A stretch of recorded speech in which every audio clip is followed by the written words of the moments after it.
Okay, before I get to the substance of this video, I'm just gonna disclaim I'm not gonna be teaching you how to draw or anything in this video. This is just like how I personally animate my sprites. So yeah, you can search up other tutorials on YouTube or whatever on how to draw. This is not that video. Also, I'm gonna be doing this in one take. I'm too fucking lazy to edit a video. So, yeah. Yeah. I'm not used to doing videos like this, so sorry if I sound awkward, if I like stutter a lot. So what you're gonna need to do this, the way I do it at least, you're gonna need Adobe Animate no matter what, because of like this little thing right here, generate sprite sheet. That's important. And you're gonna need a drawing program, like an outside drawing program, just because it feels better to draw in one. I use Clip Studio. You can use any other drawing program, to be honest. There's a ton of free ones out there. Fire Alpaca is a good one. I used to use that a ton before I bought Clip Studio.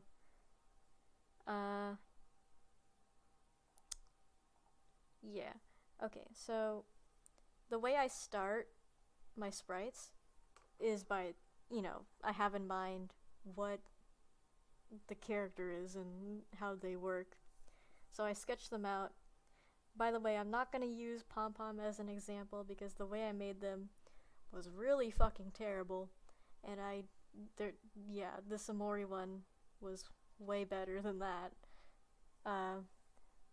So I sketch out, I kind of sketch out, just like a regular drawing. Whatever, fuck. Yeah. And then you want to kind of like what I did here. You want to draw, full pieces. Don't, this part of the neck right here, that part of the neck. You want to draw that in just so you have in mind what you need to draw in Adobe Animate. I almost said Flash. You can definitely use Flash too, though. But yeah. So because the way you animate these things, at least in the style of Friday Night Funkin', is that you draw all the pieces, and then you just kind of pivot them where the joint is, and then you just kind of rotate it or whatever, because that's easier. So I draw all the pieces in, and then what I do after that is that I copy the idle pose. That way I have something to derive it from. And also it helps make it look more consistent, because you don't want a different pose to have a smaller head or arms out of proportion or anything. It's okay to have that stuff, but it helps to not make it too obvious. So yeah, I copy the idle pose. You can definitely separate this into separate frames if you really want to, but the way I do it, I just keep it all on one layer. And then I just take the lasso tool and I select pieces of it and then kind of just move them around a bit. So if I was making the right pose, I select the whole torso. Don't really care if I fuck up the sketch. And then I just, lean it forward. And then the leg also moves, so I take that, lean that back. And then I take the head and lean that back too, because, he's moving forward, so the loose parts kind of move backwards. And then, you get the point. So I move all those, and then what I do is anything that like drastically changes, I redraw them. So the leg doesn't really need to change because it's really easy to like draw it on my own, so I didn't change that. But like the hand, like because I planned to have the hand, or the hand was gonna be like that in that pose, I kept this part of the arm, like the upper part, and I kept the hand with the knife, but I redrew the hand. And what I did, I just took the knife and then I just flipped it, whatever. Whoops. I just took it, I put it up there. It's really messy looking, which is why you want to clean this up, or why you want to do it on separate frames. It's just more work if it's more frames, but it's essentially cleaner, more efficient.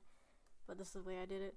But yeah, you take that, you move it, and then you just redraw that piece that you changed. If it changes drastically, you want to redraw it because yeah, whatever. Like the faces too. I erased the face except for the eyes because I was keeping those the same. You might want to move it too. You can also move the face too, like whatever. And then now he has an open mouth. So yeah, that's how I go about all these sketches. You can tell for like the left one because he kind of like turns. His body is facing a bit more towards the camera instead of facing more right, like in the idle pose. So I redrew the body, I redrew the head, and I think I also redrew the hair. But because it's so subtle and you can just move it, and it'll like you just move it with the head and it'll look fine. The cowlick is exactly the same in every single one of these poses. Same with the right hand. Because this doesn't really need to change without like and you can't really tell that it's like not changing with the pose. And it works with all the poses.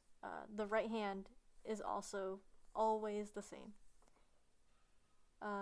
For the body, these ones are the same, and these ones are the same. And then this one is unique because he's bending down, so there's a little bit of like a crease right there in his body. The shorts, I separated the shorts into left and right leg too, along with the actual left and right leg. Yeah, so you want to sketch those out. Also, I sketched mine out next to an already existing sprite. I use my own, because whatever, I already had them on hand. That way you don't have to worry about any of the scaling. You don't have to worry about that stuff.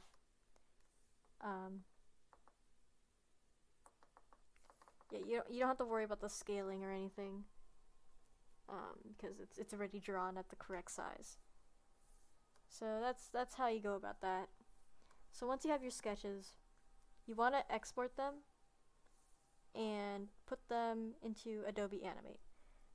The way I start them out is I don't make them into symbols yet. I just keep it on like the scene. I make each like frame a different pose and stuff, and then I start. Oops, I'm moving something. I start drawing in all those pieces. So, if you don't know what I mean by now, by pieces, so here's like a piece of the arm. Oh wait, I forgot. I'm gonna lock layer.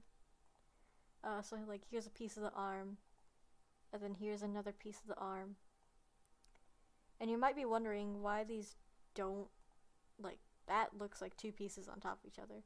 It's because these arms are for uh, those arms are for these three poses.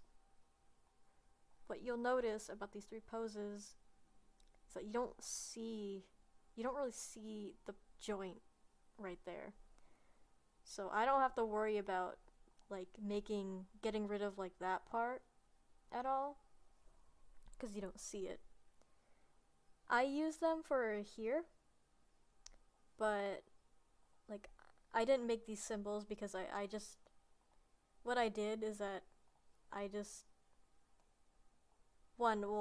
first I animated them, obviously, and obviously you could see this like line right here that makes it look like it's two pieces. So like that, you could definitely see it, but I just broke them apart. Wait, I should have done the other one first. I just break them apart, and then I just manually edit it. That way, so like I just kind of draw over it or whatever. This is really messy, don't mind that. But yeah, I just manually edit that. That way it looks fine. You can definitely put in the effort of making them flexible like that, but I was lazy. These animations aren't really that, like, it's only one pose, so it doesn't really matter that much. But obviously if you're making a bigger animation, you wanna make them as flexible as you can, that way you don't have to redraw as much. But yeah, that's basically how it goes. So let's say you drew in all your pieces. By the way, the head, like for hair and stuff, if you want things to move on their own, make sure you like draw them separately. Like look back to the sketches, see how I made those separate pieces. Same with the cowlick. The separate pieces are things that you know will move on their own. Whoops, that's my Twitter. Hello. So, for example, the head itself doesn't have the bangs on it. The hair, the bangs, they're all its own symbol. Here's the cowlicks. Yeah, they're their own pieces. I just put them together. So once you have like all your static poses in here, you just want to like copy all those frames. Oops. So you just copy those frames where you drew them and made symbols and stuff, and then you just make a new symbol. Make sure it's a movie clip, and then you just kind of paste in all your all those frames, and there you go. There's your base for animating. So that's the idle. Actually, I should use one of the directions as an example. Let's do that instead. Copy frames. We'll use both. I'll use both as an example.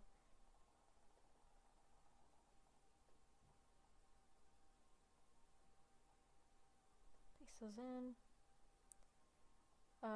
That's glitched out. I fixed it before, but I'm too lazy to fix it now. So just make sure, just pretend that isn't doing that glitch. So, oh, it fixed itself, okay. So you have your base here. You have your base static pose, and, haha, funny static reference. Anyways, I use boyfriends, animations as an example, for the idol at least. This is not the idol. Let's go there.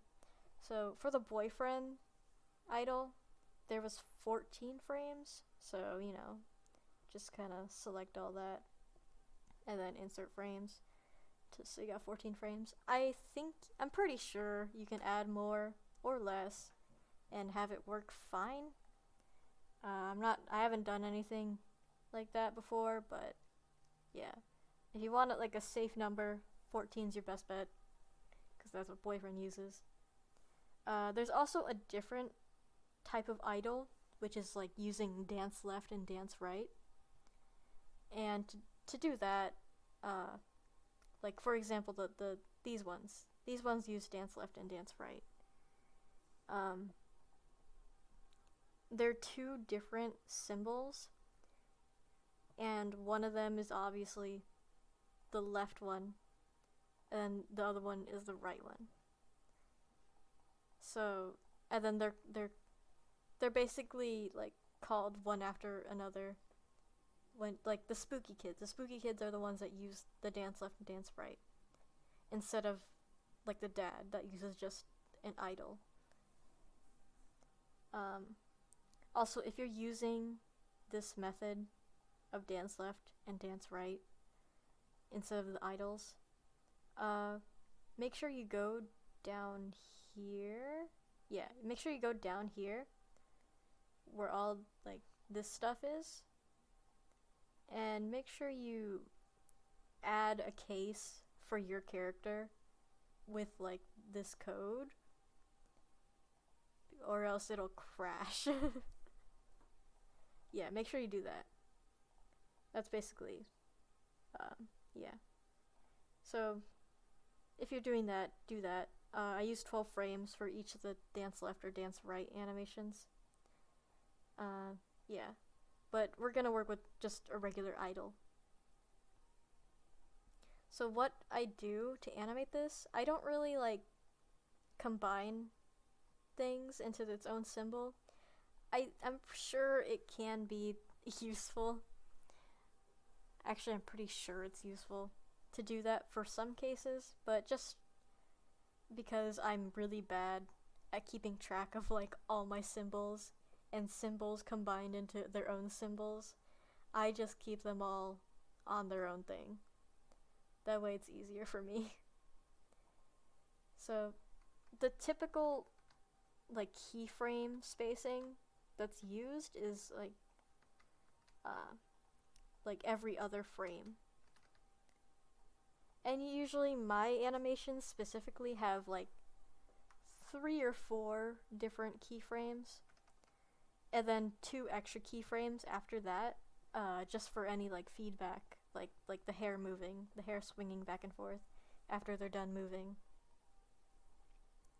So for that, for when you want to start animating, take your static pose, and what I do is that I basically select big chunks of it like that, so just like the whole head itself, and then I move the pivot so it rotates correctly, and then I just like fuck. Let's try that again. I just rotate it. Yeah.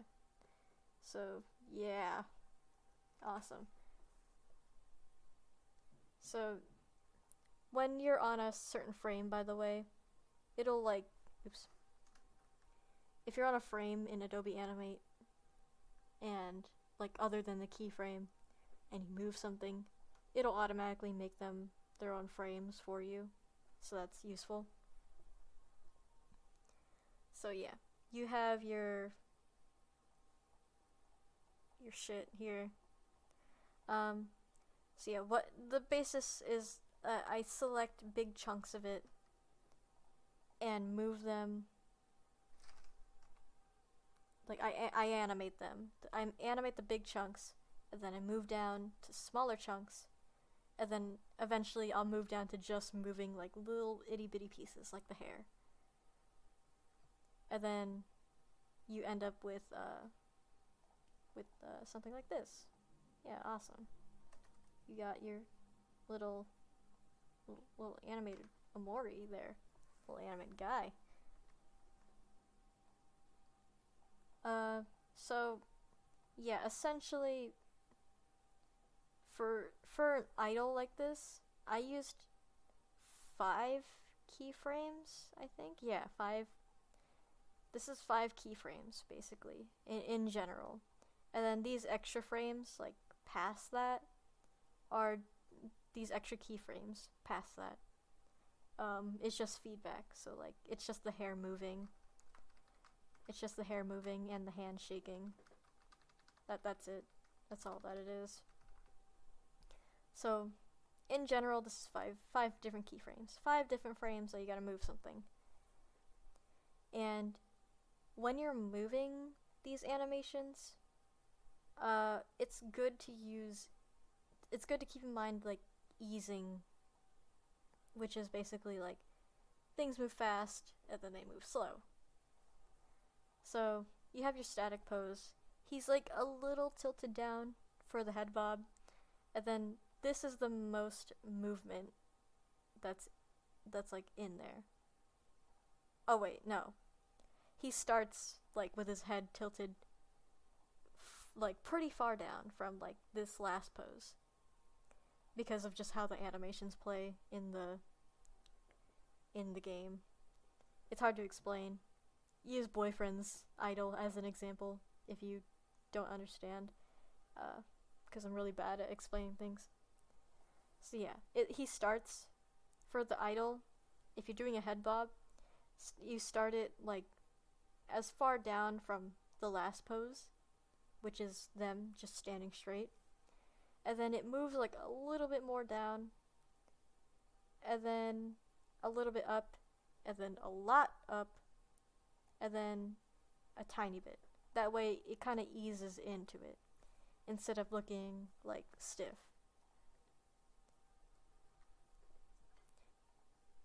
And then, like I said, I animate the small pieces last.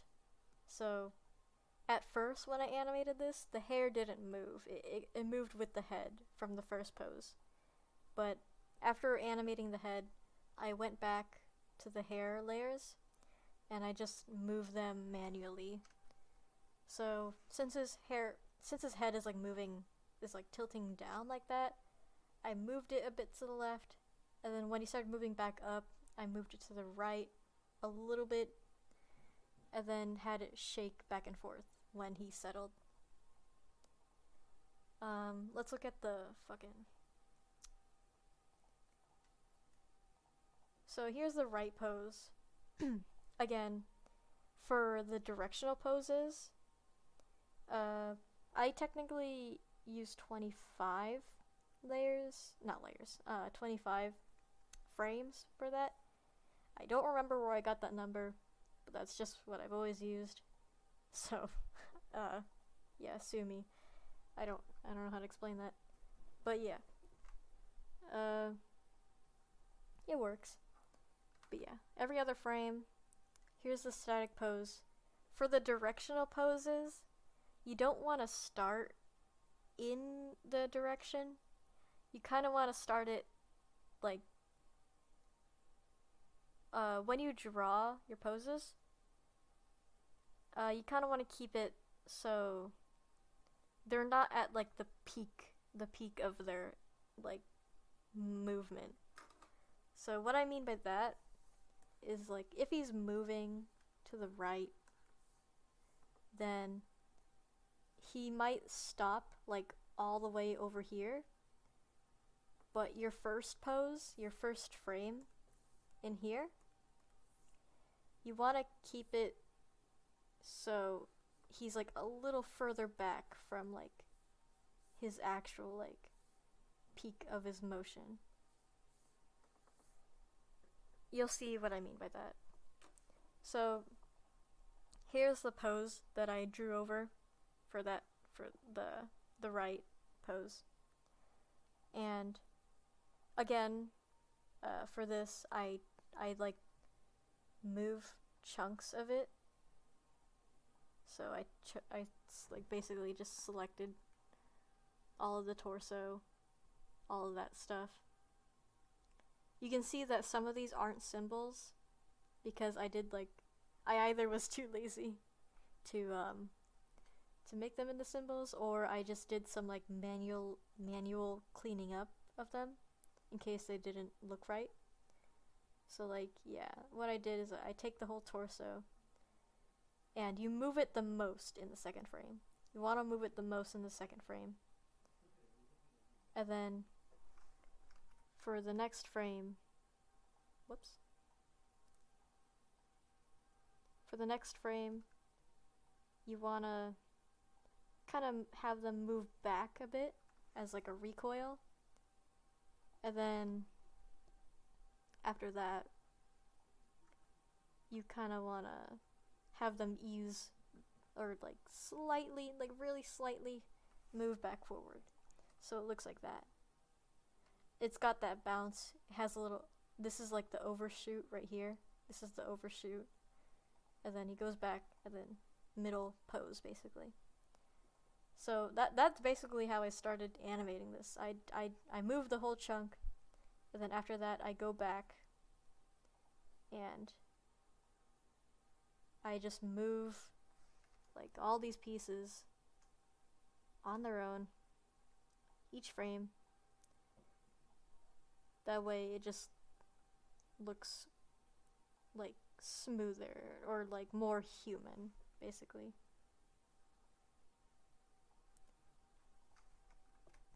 Just give me a sec. I wonder if this will look right.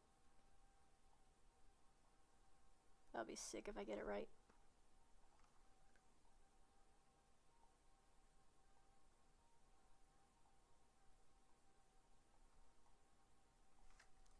So yeah, move everything itty bitty piece by piece.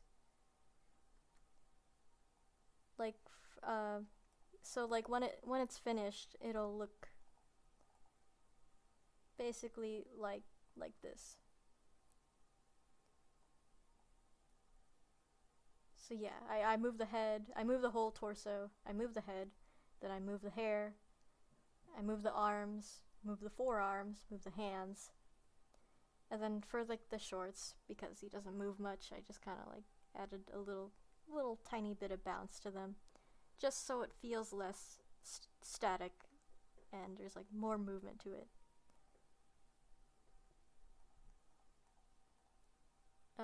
Let's see, what else is there? That's basically all you really need to know. Animation is kind of difficult to get the first few times, but if you once like you do a few animations, you kind of get the feel for it, basically. And in animation, keep in mind, animation is basically moving things like it moves in real life, but it's extra. So like you might not fucking bounce like that every time you move forward, but it looks better in animation, if you know what I mean. Everything is exaggerated in animation. That's what you want to keep in mind. And that's how you make things feel more alive. Amori is not really like he's kind of like stoic, which is why some of these poses which is why his face is kind of like that. But even though he's stoic, you don't want to make his animations stiff just because of that. You just need to find the right balance between stoic but still being animated in a way. Yeah, that's all I really need to say. If you need help, I can try and answer comments. Sorry if I'm not good at explaining this kind of stuff, but yeah.